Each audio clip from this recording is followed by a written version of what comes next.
Hello guys, welcome to my YouTube channel CG one shot. जैसे कि आप जानते हैं कि हम केमिस्ट्री के लेक्चर्स में आगे बढ़ रहे हैं और आज हमारा केमिस्ट्री का तीसरा लेक्चर है। पहले दो लेक्चर्स हमने कवर कर लिए हैं, जिसमें हमने डोबेराइनर का त्रिक सिद्धांत, न्यूलैंड का अष्टक नियम, लोथर मेयर का परमाणु आयतन वक्र, मेंडलीव का आवर्त वर्गीकरण, मेंडलीव की आवर्त सारणी की उपलब्धियाँ, मेंडलीव की आवर्त सारणी की सीमाएं, मोसले का आधुनिक आवर्त सारणी, ये सब टॉपिक्स हम कवर कर चुके हैं ऑलरेडी। इसके वीडियोस आप पीछे जा करके देख सकते हैं। आधुनिक आवर्त सारणी के बारे में हम चर्चा कर रहे हैं अभी और आधुनिक आवर्त सारणी में आगे बढ़ रहे हैं। ठीक है, तो चलिए वीडियो स्टार्ट करते हैं। तो जैसा कि आज एक क्विक रीकैप ले लेते हैं। वीडियो स्टार्ट करने से पहले मैंने केमिस्ट्री पढ़ाया था। जैसे सेल होता है, वायु की सजीव विज्ञान की सबसे छोटी यूनिट कोशिका होती है, वैसे ही निर्जीव वस्तुओं की सबसे छोटी यूनिट परमाणु होती है। परमाणु से मॉलिक्यूल, एलिमेंट्स, कंपाउंड, मैटर और उसके बाद नॉन लिविंग थिंग्स बनते हैं। ठीक है, इसके बाद हमने बताया था आपको लेवोजियर के बारे में, जो फादर ऑफ केमिस्ट्री कहे जाते हैं। इसके बाद हम ब्रांचेस ऑफ केमिस्ट्री के बारे में पढ़े थे। इसके बाद हमने आवर्त सारणी देखा था, तो 118 एलिमेंट हैं। फिर डोवेराइनर ने सबसे पहले परमाणु या तत्वों के आधार पर आवर्त सारणी बनाने की पहली कोशिश की थी। उन्होंने त्रिक सिद्धांत दिया था, त्रिक सिद्धांत के बारे में आपको बताया था। उसके बाद हमने न्यूलैंड का अष्टक नियम पढ़ा था। उसके बाद हम आगे बढ़ते हुए मेंडलीव की आवर्त सारणी में आए थे। मेंडलीव की आवर्त सारणी मैंने पूरी बताई थी आपको। उसके बाद हम मोसले के मेंडलीव की आवर्त सारणी के गुण और दोष दोनों देखे थे हम लोग। ये बताया था मैंने, ये इंपॉर्टेंट है, इसको आप पढ़ लीजिएगा। एक बोरॉन स्कैंडियम, एक सिलिकॉन की जगह जर्मेनियम आया, एक एल्यूमिनियम की जगह गैलियम आया, एक मैंगनीज की जगह टेक्टोनियम। ये इंपॉर्टेंट है, इसको याद रखिएगा। और उसकी कमियाँ क्या थी, ये सब कमियाँ उतनी इंपॉर्टेंट नहीं है, लेकिन ये तत्व है वो इंपॉर्टेंट है। आधुनिक आवर्त सारणी के बारे में मैंने आपको बताया था कि उन्हीं के शिष्य हेनरी मोजले ने आधुनिक आवर्त सारणी को खोजा था। और उसके बाद ये परमाणु द्रव्यमान बराबर होता है न्यूट्रॉनों की संख्या प्लस प्रोटॉनों की संख्या, ये एक फार्मूला आपको बताया था। ठीक है, इसके बाद हम आगे बढ़े थे और ये 7 पीरियड के बारे में बात की थी। जो पहला पीरियड होता है वो वेरी शॉर्ट होता है, हाइड्रोजन एंड हीलियम, इसमें 2 ही एलिमेंट होते हैं। दूसरा पीरियड शॉर्ट पीरियड कहलाता है। तीसरा पीरियड भी शॉर्ट पीरियड कहलाता है, क्योंकि इसमें 8 एलिमेंट्स होते हैं। इसके बाद जो 7वां पीरियड होता है उसको इनकम्प्लीट यानी कि अपूर्ण आवर्त कहते हैं, क्योंकि कोई भी नया एलिमेंट आएगा तो इसी में जुड़ेगा। ठीक है, अब बात करते हैं हम एस ब्लॉक के बारे में। आज हम बात करने वाले थे। कुल तत्वों की संख्या इसमें 13 है, जिसमें 12 धातु और एक अधातु है। हाइड्रोजन वो आवारा तत्व है। ठीक है, फिर पी ब्लॉक के बारे में बताया था आपको, उसके बारे में थोड़ी बहुत बात हुई थी। फिर डी ब्लॉक के बारे में बताया था, एफ ब्लॉक के बारे में बताया था, और यहाँ हमारी चर्चा खत्म हुई थी। आज हम स्टार्ट करने वाले हैं एस ब्लॉक से। ठीक है, तो एस ब्लॉक में 2 समूह हैं, ग्रुप 1 और ग्रुप 2। तो जो ग्रुप 1 है उसको क्षार धातुएं कहते हैं और ग्रुप 2 को क्षारीय मृदा धातुएं कहते हैं। ठीक है, क्षार धातुएं जिनका वैल्यू जो होता है 7 से अधिक होता है और 14 से कम होता है, उसको क्षार धातु कहते हैं।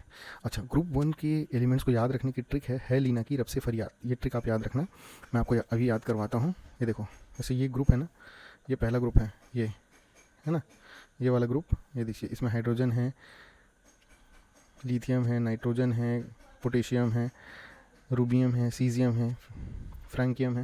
ये सब जो एलिमेंट्स हैं ये ग्रुप के एलिमेंट्स कहलाते हैं। ठीक है, अब इसके बाद हम आगे देखते हैं। इसमें देखिए, जो ट्रिक है मैंने आपको बताया था कि ये नंबर आप याद रखिएगा।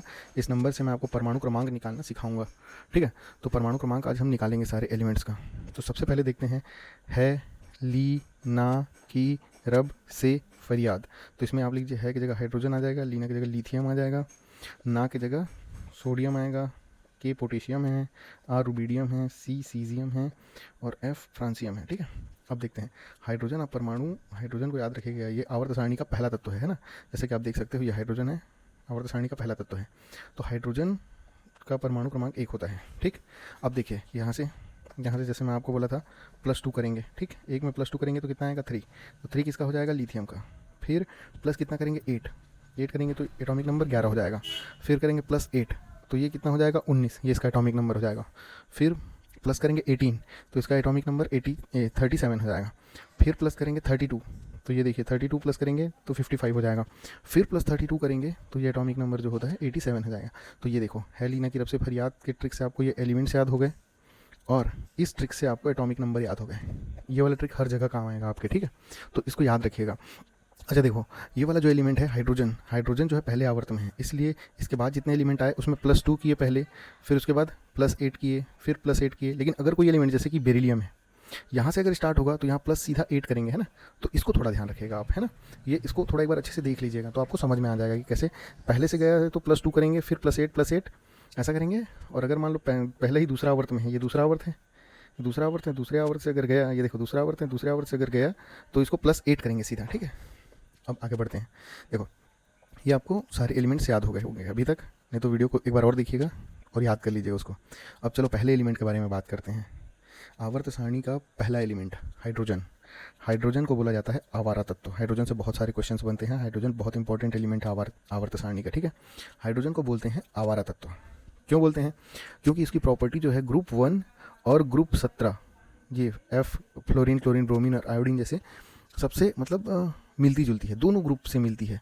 तो ये समझ में नहीं आता है कि हाइड्रोजन को आखिर रखें कहाँ, ग्रुप 1 में रखें या ग्रुप 17 में रखें, क्योंकि दोनों से इसकी प्रॉपर्टी मिलती है। तो इसलिए इसको आवारा तत्व कहते हैं, ठीक है।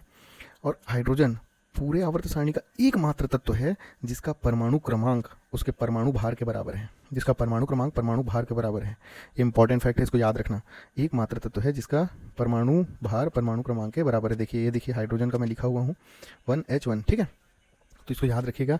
ये सारे जो है बहुत इंपॉर्टेंट फैक्ट्स हैं, बहुत बेसिक फैक्ट हैं। ये सब बात आपको कोई नहीं बताएगा, इसलिए जो है मैं इसको एकदम अच्छे से कवर करवा रहा हूँ, क्योंकि ये बेसिक्स क्वेश्चन अगर आए तो आपसे छूटने नहीं चाहिए, ठीक है। हमेशा जो होता है परमाणु द्रव्यमान परमाणु क्रमांक से ज़्यादा होता है, यानी परमाणु का जो भार है वो परमाणु के क्रमांक से ज़्यादा होता है। लेकिन हाइड्रोजन का परमाणु क्रमांक परमाणु भार के बराबर होता है, इसीलिए ये इंपॉर्टेंट है, ठीक है। क्योंकि कई बार स्टेटमेंट ऐसा आ गया कि आवर्त सारणी के किसी तत्व का परमाणु क्रमांक उसके परमाणु भार के बराबर है, तो ये वहाँ पर सोच पाना बहुत मुश्किल है। लेकिन अगर आप ये फैक्ट एक बार अपने दिमाग में डाले रहोगे तो ये आपको याद रहेगा, ठीक है। चलो आगे बढ़ते हैं। अब देखते हैं संसार में सर्वाधिक पाया जाने वाला तत्व जो है हाइड्रोजन ही है। सबसे ज़्यादा जो है हाइड्रोजन पाया जाता है, और ये एक नंबर का फ्यूल भी है, बहुत बेहतरीन फ्यूल है। इसके बारे में भी आगे चर्चा करूंगा मैं, ठीक है। हाइड्रोजन के 3 समस्थानिक होते हैं। हाइड्रोजन के 3 समस्थानिक होते हैं। इसके समस्थानिक से भी क्वेश्चन बनता है। देखो, एक 1H1, इसके बारे में पिछले लेक्चर में भी चर्चा किया था, अभी फिर बता रहा हूँ। 1H1, 1H2 और 1H3, ठीक है। तो ये जो पहला वाला होता है इसको प्रोटियम बोलते हैं, दूसरा वाला होता है उसको ड्यूटीरियम बोलते हैं, और तीसरे वाले को बोलते हैं ट्रीटियम। प्रोटियम, ड्यूटीरियम और ट्रीटियम, तीनों का नाम याद रखना है आपको, ठीक है। अब देखिए, ये हाइड्रोजन का जो दूसरा समस्थानिक है, दूसरा 1H2, जिसका परमाणु भार 2 है, ठीक है। तो उसको ड्यूटीरियम को जब ऑक्सीजन के साथ क्रिया कराया जाता है तो D2O बनता है। D2O क्या होता है? Deuterium oxide. जैसे H2O क्या बनता है? जल, वैसे D2O ड्यूटीरियम ऑक्साइड, ये होता है भारी जल। अब इसको भारी जल क्यों बोलते हैं? क्योंकि इसका जो आणविक भार है, मॉलिक्यूलर वेट है, वो साधारण जल से ज़्यादा होता है, इसलिए इसको D2O बोलते हैं। अच्छा, अब इसका काम क्या है? बनाए हैं भाई ड्यूटीरियम ऑक्साइड या भारी जल, तो किसी काम का होगा तभी तो बनाए हैं इसको, फालतू थोड़ी बनाएंगे। तो ये काम आता है न्यूक्लियर रिएक्टर में, नाभिकीय रिएक्टर में मंदक के रूप में काम आता है ये। तो ये भी इंपॉर्टेंट है, ये बहुत बार पूछा जाता है कि नाभिकीय रिएक्टर में मंदक के रूप में किसका प्रयोग किया जाता है। नाभिकीय रिएक्टर में मंदक के रूप में किसका प्रयोग किया जाता है? तो नाभिकीय रिएक्टर में मंदक के रूप में भारी जल ड्यूटीरियम ऑक्साइड का प्रयोग किया जाता है। ये बहुत बार पूछा जाता है, इसको याद रखना है, ठीक। आगे बढ़ते हैं। अब ये हाइड्रोजन का तीसरा समस्थानिक, देखो हाइड्रोजन बहुत काम का चीज़ है। हाइड्रोजन का तीसरा समस्थानिक ये होता है ट्रीटियम। ट्रीटियम जो होता है एक रेडियो एक्टिव एलिमेंट होता है, ठीक है। तो आपसे ये क्वेश्चन पूछ सकता है कि हाइड्रोजन का कौन सा समस्थानिक या कौन सा आइसोटोप्स है जो रेडियो एक्टिव है, तो आपको याद रखना है ट्रीटियम, ठीक है। तो हाइड्रोजन के 3 समस्थानिक आपको याद रखना है, protium, deuterium, tritium. Protium, deuterium, tritium. Deuterium भारी जल बनता है जो न्यूक्लियर रिएक्टर में यूज़ होता है मंदक के रूप में। प्रोटियम एक रेडियो एक्टिव तत्व है। अब हाइड्रोजन किस काम का है ना, उसके बारे में आप नेक्स्ट वाली स्लाइड्स में देखते हैं। तो हाइड्रोजन देखो, हाइड्रोजन गैस होता है वो लाइटेस्ट गैस होता है, सबसे हल्की गैस होती है हाइड्रोजन। पूरे पीरियोडिक टेबल की सबसे हल्की गैस जो होती है वो हाइड्रोजन होती है। तो आप बोलोगे कि जो हवाई जहाज़ है, हवाई जहाज़ के चक्के में हाइड्रोजन गैस को क्यों नहीं भरते? उसमें हीलियम गैस भरा जाता है। हीलियम गैस को क्यों भरते हैं? जब सबसे हल्की गैस है हाइड्रोजन, तो हवाई जहाज़ के चक्कों में हाइड्रोजन को भरना चाहिए, हीलियम को क्यों भरते हैं? ठीक है, क्योंकि हाइड्रोजन जितनी हल्की है उतनी ही ज्वलनशील है, ठीक है। इसको भर देंगे और अगर मान लो हवाई जहाज़ जब लैंड करेगा ना, टायर फट जाएगा, आग लग जाएगी उसमें, इसलिए इसको नहीं भरते, हीलियम को भरते हैं। अच्छा, हीलियम को ही क्यों भरते हैं? तो हीलियम को आप देखे होंगे, हीलियम जो है अक्रिय गैस है। ये हाईली नॉन रिएक्टेबल, किसी से रिएक्ट नहीं करती, इसको किसी से कोई मतलब नहीं है, ना किसी से कुछ लेना है ना किसी को कुछ देना है, इसलिए हीलियम को भरा जाता है। ये दूसरी सबसे लाइटेस्ट गैस है। हीलियम जो है हाइड्रोजन के बाद दूसरी सबसे लाइटेस्ट गैस है ना। अक्रिय गैस तो और भी बहुत है, लेकिन हीलियम जो है हाइड्रोजन के बाद दूसरी सबसे हल्की गैस है, इसलिए हीलियम को भरते हैं। हाइड्रोजन को इसलिए नहीं भरते क्योंकि ये ज्वलनशील है, ठीक है, जला देगा पूरा। हाँ, अब इसके बाद बात करते हैं, हाइड्रोजन गैस जो होता है बेस्ट फ्यूल होता है, जैसे मैं बोला ना बेहतरीन ज्वलनशील है करके, इसीलिए इसको फ्यूचर फ्यूल भी कहा जाता है, यानी कि भविष्य का ईंधन, क्योंकि ये स्मोक फ्री फ्यूल है। स्मोक फ्री मतलब धुआं रहित, इसको जलाने से धुआं नहीं होता है बिल्कुल भी, ठीक है। अच्छा, अब बेस्ट फ्यूल क्यों बोलते हैं? एक अच्छा ईंधन का क्वालिटी क्या होता है? एक अच्छा ईंधन का क्वालिटी ये होता है कि थोड़ा सा मात्रा लो, मतलब जैसे 1 लीटर पेट्रोल में आपका 2000 किलोमीटर चल जाए, सीधा सीधा एग्जांपल बता रहा हूँ, 1 लीटर पेट्रोल में अगर 2000 किलोमीटर चल जाए तो आप बोलोगे वाह क्या ईंधन है, कम मात्रा में ज़्यादा ऊर्जा दे, यही बेस्ट फ्यूल होता है। अच्छा दूसरा क्या है, प्रदूषण भी कम करे, मतलब धुआं भी मत निकले, तो ये बेस्ट फ्यूल होता है। तो वैसे ही हाइड्रोजन जो है बेस्ट फ्यूल की कैटेगरी में आता है। ठीक है, जर्मनी में तो अब हाइड्रोजन गैस से ट्रेन चलाने का जो ट्रायल है वो चल रहा है। ठीक है, अब बात करते हैं दूसरे एलिमेंट्स की। दूसरा एलिमेंट है ली ना की, तो है के बाद हाइड्रोजन, फिर ली ना, है ना, तो ली मतलब लिथियम, उसके बाद ना मतलब सोडियम। लिथियम के बारे में बात करते हैं। लिथियम क्या होता है, सबसे हल्की धातु है। देखो आवर्त सारणी में है ली, है ना, हाइड्रोजन के बाद हीलियम है, फिर लिथियम है, तो ये जो है पहला ही धातु है, पहला ही धातु है आवर्त सारणी का पहला धातु। तो लिथियम जब पहला धातु है तो सबसे हल्का तो होबे करेगा ना। इसका परमाणु क्रमांक कितना होता है, 3 होता है, परमाणु भार लगभग 5 या 6 के आसपास रहेगा। ठीक है, तो ये सबसे हल्की धातु होती है। इसका सबसे ज़्यादा यूज़ जो है, लिथियम का सबसे ज़्यादा यूज़ जो होता है बैटरी बनाने में यूज़ होता है।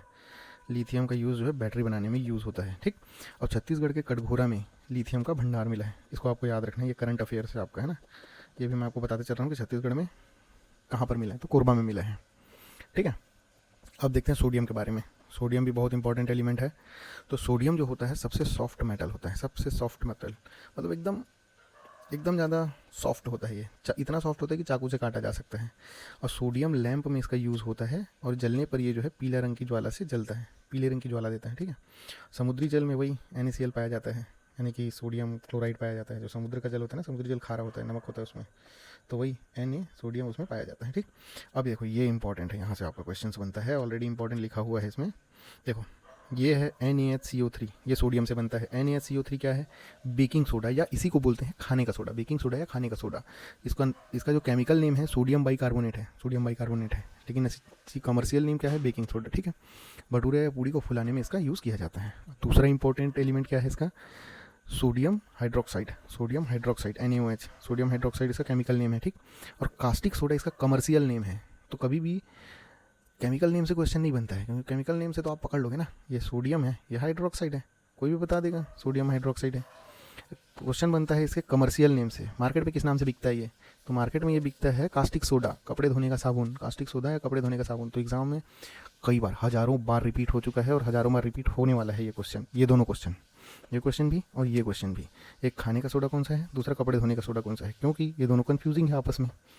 सोडियम बाइकार्बोनेट और सोडियम हाइड्रोक्साइड, दोनों में सोडियम है, तो एक खाने का सोडा है और दूसरा धोने का सोडा, सोडा दोनों है, तो ये कंफ्यूज करते हैं। तो इसको आप अच्छे से याद कर लेना, लिख के अपने हिसाब से ट्रिक बना करके। ठीक है, ये सोडियम की बात हो गई। चलिए अब आगे बढ़ते हैं, अब बात करते हैं पोटेशियम की।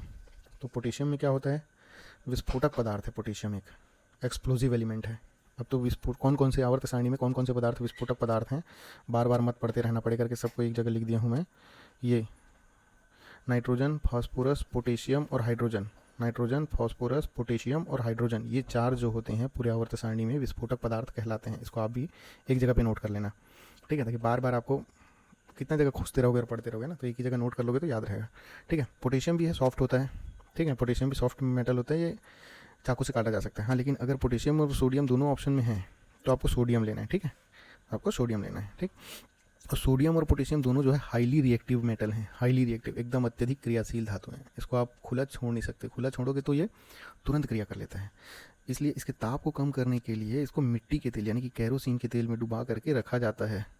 ठीक है, इसको कैरोसिन के तेल में डुबा करके रखा जाता है। ये भी 1000 बार रिपीट होने वाला क्वेश्चन है, 1000 बार रिपीट होने वाला क्वेश्चन है। ठीक है, अब देखो गन पाउडर के बारे में बात करते हैं। तो ये गन पाउडर यानी कि बारूद, गन पाउडर यानी कि बारूद, ये पोटेशियम नाइट्रेट और सल्फर प्लस चारकोल से बनता है। पोटेशियम नाइट्रेट में बताया ना, विस्फोटक पदार्थ होता है पोटेशियम नाइट्रेट, इससे बनता है बारूद। ठीक है, अब देखते हैं रुबीडियम। रुबीडियम जो होता है स्किन इन्फेक्शन कर सकता है ये। ठीक है, अब सीजियम जो होता है, ये देख लीजिए, सीजियम जो है एटॉमिक वॉच यानी कि परमाणु घड़ी बनाने में उपयोग किया जाता है। ये क्वेश्चन आता है, परमाणु घड़ी बनाने में किस धातु का उपयोग किया जाता है, तो सीजियम वो एलिमेंट है जिसका उपयोग किया जाता है। फिर आता है फ्रांसियम। तो ये पहला जो है ग्रुप 1 का एकमात्र रेडियो एक्टिव एलिमेंट है, ये एकमात्र रेडियो एक्टिव एलिमेंट है। चलिए थैंक यू गाइस, आज के लिए इतना ही। अब नेक्स्ट वीडियो में मैं ग्रुप 2 के एलिमेंट्स को कवर करूंगा, जो कि क्षारीय मृदा धातुएं होती हैं। इसी प्रकार से मैं धीरे धीरे S ब्लॉक, फिर P ब्लॉक, फिर D, फिर F ब्लॉक, सारे एलिमेंट्स को कवर करूंगा, और धीरे धीरे आपके केमिस्ट्री में आपकी पकड़ मजबूत होती जाएगी। बस जितने पॉइंट इंपॉर्टेंट है उनको आप नोट करते जाइए। अब आने वाले टाइम में मैं फिजिक्स के भी लेक्चर्स अपलोड करने वाला हूँ। केमिस्ट्री और बायोलॉजी के लेक्चर्स आपको ऑलरेडी मेरे प्लेलिस्ट में देखने को मिल जाएंगे। फिजिक्स के लिए मैं अपने वीडियोस बनाना चालू करने वाला हूँ। तो वीडियो आपको पसंद आया हो तो वीडियो को लाइक कीजिए, चैनल को सब्सक्राइब कीजिए। धन्यवाद।